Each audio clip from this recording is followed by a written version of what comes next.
Hello, I'm Dr. Jo, and this is the Global Science Show, Climate Change and the Environment Edition. Today, I'm going to be talking about wind turbines. Wind turbines. They can be a bit of an emotive topic. Whilst there's no doubt that renewable energy has got to be good for the environment and tackling climate change, it's not all black and white or purple, as we might discover. Wind energy offers lots of advantages, but it is important to consider some of the disadvantages.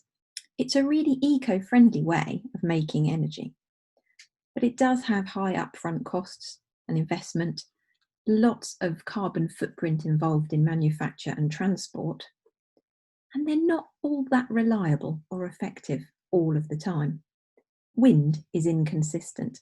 Location is really important, and coastal and high hill areas are the best places to site wind turbines.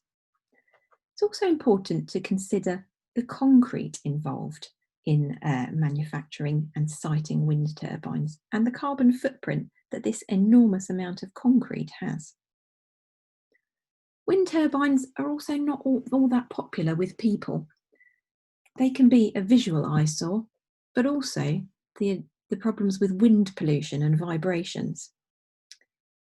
They might cause noise pollution and vibrations which might affect colonies of breeding seals when they're sighted out at sea. Habitats might be lost or reduced or fragmented by the siting of wind turbines.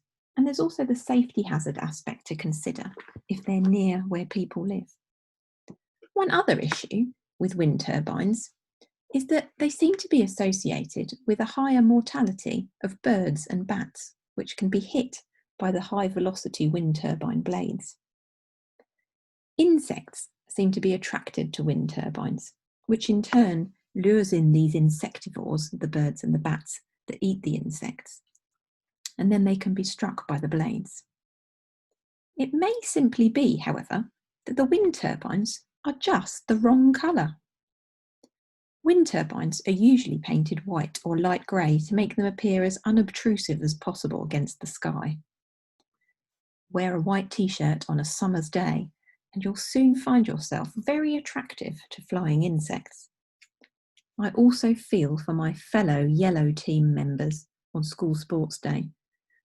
And anyone who's worn a yellow shirt in the summer will have known that the thunderflies are very much attracted to those bright yellow t-shirts.